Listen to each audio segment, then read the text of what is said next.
Balkim siz bu dunyodagi eng puldor erning kim ekanligini bilmasligingiz mumkin. Xuddi nurg'un Amerikaliklar Mayunning kimligini bilmaganga o'xshash. Lekin bu Amerikaliklarning Alibaba'ni bilishi, Junguliklarning Amazonni bilishiga to'sqinlik qilmaydi. Dunyodagi birinchi boy tilga ilinganda nurg'un kishilarning esiga tunji bo'lib keldigini Bill Gates. Biroq Bill Gates uda 18 yil birinchi boy bo'lgandan keyin 2018-yildan boshlab Jeff Bezos ismli bir odam uning rekordini buzib tashladi. To'g'ri, u dal biz bugun so'zlamoqchi bo'lgan bosh personaj Amerika nusxasidagi Alibaba, Amazonning qurg'uvchisi Bezos. Bezosning ulug'vor ishlari yana bir mashina eskalatordan boshlangan. Bezos bir qatamliq to'rga chiqish jarayonida aloqador dunyosining g'oyat zo'r fursatini ko'rib qoladi. Shundan bilan u 1995-yili amdila 30 yoshga kirgan vaqtida havola shirkatining yuqori darajalik muavin bosh direktorlik vazifasidan voz kechib, kitob sotishni asos qilgan bir elektronlik savdo supisini barpo qildi. Mana bu dal Amazonning asosi. Mablag'ni tejash uchun Bezos o'zining avtomobil eskalatorida shirkat qurdi. Yana texi ishxona ustallarini o'zi qurashtirib olgan. Yarim yil tirish natijasida shirkat tunji kitobni sotib chiqardi. Ammo bular allaqachon o'tmishga aylanib bo'ldi. 1997-yili Amazonning pay bozorga solinganda pay bahosi aron 18 Amerika dollari edi. Hozir 2000 Amerika dollaridan oshdi.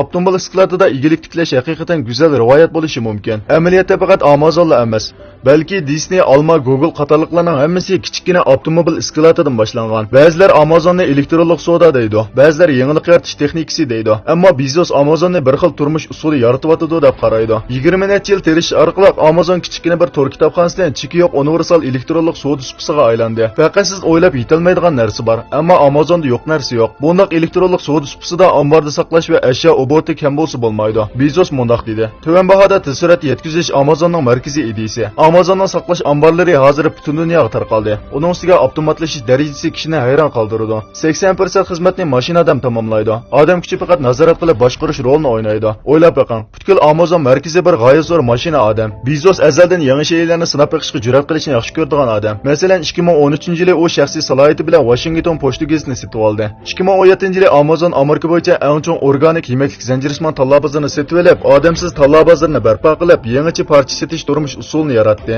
Torda va torsizda Amazonning ishlari uzluksiz kengaydi. Amazonning tadrijiy taraqqiy qilib tor magnatiga aylanishiga ergishib, Bezos dunyo bo'yicha birinchi o'ringa chiqdi. Uning ustiga yer sharidagi savdo fursati uni qanoatlantirolmadi.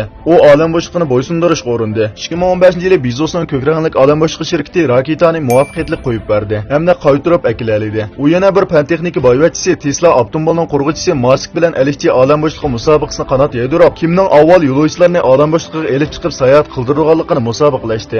Amazonning dunyoda bugünkidek zo'migarlik o'rnining bo'lishi albatta Bezosning tirikchilikdan ayrilmaydi. Uning o'zida hozirlangan tavakkalchilik va yangilik yaratish ruhi mutlaq kelgusi dunyoni bo'ysundirishdagi o'tkir qoral. Allohtori uni barpo qildi. U ham Allohtorni barpo qildi. Bezos ilgari mondoq degan: "Muvaffaqiyat qozonishda qandaqdir sirliq tayyorlik bo'lmaydi. Muhimi siz boshqalarning oldiga o'tib olishingiz kerak."